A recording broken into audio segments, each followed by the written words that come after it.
Good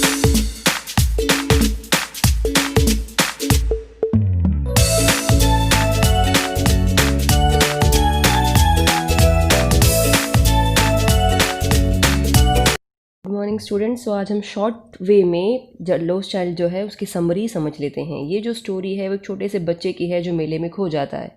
जब वो वहाँ अपने पेरेंट्स के साथ गया होता है तो वो वहाँ के आसपास की सभी चीज़ों को देख करके कहीं ना कहीं अपने आप को उन चीज़ों में ढालना शुरू कर देता है। ये जो स्टोरी है वो हाईलाइट करती है कि कैसे एक बच्चे के लिए उसके माँ बाप और उसके माँ बाप से जुड़ा हुआ उसका जो प्यार है, जो रिश्ता है, वो कितना ज़्यादा मैटर करता है। भले उसके माँ बाप उसे चीज़ों को दिलाने से मना कर देते हैं, लेकिन फिर भी बच्चा जो है हर पल अपने माँ बाप को ही ढूंढता है। आगे यह बताती है स्टोरी कि जब वो बच्चा नहीं खोया था तो उसने मेले में जाने के बाद बहुत सारी चीज़ों की डिमांड की थी, लेकिन जब वो बच्चा खो गया और अचानक से एक अजनबी इंसान आकर के उसे वहाँ से बचाता है, उसे बहुत सारी चीज़ें दिलाने की कोशिश करता है, उसे चुप कराने की कोशिश करता है, तब वो बच्चा कहता है कि मुझे ये कोई भी चीज़ें नहीं चाहिए, अगर मुझे कुछ चाहिए तो वो है मेरे माँ बाप, कैसे भी करके मुझे मेरे माँ बाप के पास लेके जाओ। तो इस तरीके की कहानी लॉस्ट चाइल्ड। अब हम देखेंगे इसके क्वेश्चन एंड आंसर्स के बारे में। So the first question is What are the things the child sees on the way to the fair? Why does he lagged behind? कौन कौन सी चीज़ें बच्चा जो है फेयर में देखा तो उसने टॉय शॉप देखी, उसने मस्टर्ड फील्ड देखी जो गोल्डन टेक्सचर की वाली नज़र आ रही थी। इतना ही नहीं, उसने बहुत सारे ड्रैगन फ्लाइज देखे, बटरफ्लाइज देखे, ब्लैक बीज देखी जो अपने विंग्स को फड़फड़ा रहे थे। उसने छोटे मोटे इंसेक्ट्स एंड वॉर्म्स भी देखे जो फुटपाथ पे यहाँ वहाँ क्रॉल कर रहे थे, होल्स में जा रहे थे। और उसने बच्चों को भी, बर्ड्स को भी देखा जो आवाज़ें निकाल रहे थे। इतना ही नहीं, उसने कुछ लोगों को भी देखा जो अलग अलग कार्ट्स में बैठ करके किस तरफ जा रहे थे, मेले की तरफ। तो बच्चा पीछे इसलिए छूट जाता है क्योंकि वो हर एक चीज़ की तरफ अट्रैक्ट होता था, इसलिए वो पीछे रह जा रहा था।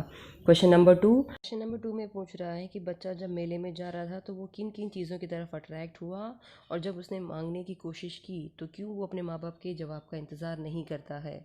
बच्चा जो कि एक लड़का है बहुत सारी चीज़ों की डिमांड करता है, जिसमें बर्फ़ी है स्वीट सेलर से, फ्लावर है एक फ्लावर सेलर से, बलून है जो बलून सेलर होता है उससे, स्नेक चार्मर से मधुर धुन जो फ्लूट की निकल रही थी वो उसे सुनना चाहता था, स्विंग में एक राउंड लेना चाहता था। लेकिन उसने इंतज़ार नहीं किया। क्यों इंतज़ार नहीं किया? क्योंकि वो जानता था कि उसके माँ बाप ये चीज़ें दिलाएंगे नहीं। तो वो क्या करता है, वो हर बार अपने पेरेंट्स से एक ही रिप्लाई एक्सपेक्ट कर रहा था कि अगर वो बर्फ़ी की डिमांड करता है तो उसके माँ बाप कहते हैं कि तुम बहुत लालची हो। अगर वो क्या बोलते हैं बलून्स को लेने की डिमांड करता है तो उसके माँ बाप कहते हैं कि तुम्हारी ये उम्र नहीं है बलून्स को ख़रीदने की, तुम बड़े हो चुके हो। अगर वो फूलों की माला मांगने की कोशिश करता है तो वो कहते हैं ये बहुत सस्ती है। इतना ही नहीं, कई बार तो उसके पेरेंट्स ने उसको वार्न भी किया था कि इस तरीके की जो स्नेक चार्मर का जो करतब होता है, इस तरीके की धुन को हमें सुनना नहीं चाहिए, वो हमारे लिए अच्छी नहीं होती। तो इस तरीके से कहीं ना कहीं बच्चे को पहले से ही पता था कि उसके माँ बाप उसे कोई भी चीज़ दिलवाएंगे नहीं, हर बार डिमांड करने पे कोई अलग अलग रीज़न ही देते रहेंगे, इसलिए उसने कुछ मांगा नहीं। फिर आता है क्वेश्चन नंबर 3, बच्चे को कब एहसास होता है कि वो खो चुका है और उस टाइम उस पर क्या बीतती है, कैसे वो इनसिक्योर फील करता है।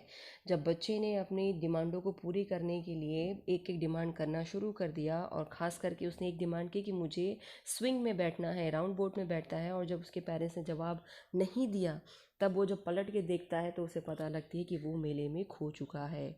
उसके बाद उसकी घबराहट का कोई लिमिट नहीं होता। उसे ऐसा लगता है जैसे सारे लोग उसकी तरफ आंख निकालते हुए उसे डराने वाले हैं, मारने वाले हैं। वो यहाँ वहाँ ढूंढ रहा होता है अपने माँ बाप को, टर्बन खो जाती है, कपड़े गंदे हो जाते हैं, लेकिन उसके माँ बाप उसे मिलते नहीं हैं। नेक्स्ट क्वेश्चन है कि जब उस बच्चे को जो चीज़ें शुरू में मेले में पसंद आ रही थी, अब वो क्यों उसे लेना नहीं चाहता था, उसका जो दिलचस्पी थी, इंटरेस्ट था, कम हो गया। पहले जिन चीज़ों को वो लेना चाहता था अब उसमें उसकी दिलचस्पी इसलिए नहीं रही क्योंकि वो बहुत दुखी हो गया था अपने माँ बाप के खो जाने की वजह से। ना उसे मिठाई पसंद थी, ना फूल, ना गुब्बारे, ना ही किसी भी तरीके की जॉय राइड, ना ही म्यूज़िक। वो सिर्फ अपने माँ बाप से मिलना चाहता था। क्वेश्चन बोल रहा है कि आपको क्या लगता है अंत में क्या हुआ होगा, क्या बच्चे को उसके माँ बाप मिले होंगे? तो हम चाहते हैं, स्टोरी में ऐसा तो कुछ लिखा हुआ नहीं है, लेकिन हमें लगता है कि शायद लास्ट में वो बच्चा अपने माँ बाप से मिल जाता होगा और फिर से वो लोग साथ में मिलजुल करके रहना शुरू कर दिए होंगे। आपका लेसन द लॉस्ट चाइल्ड पसंद आए तो प्लीज़ लाइक एंड शेयर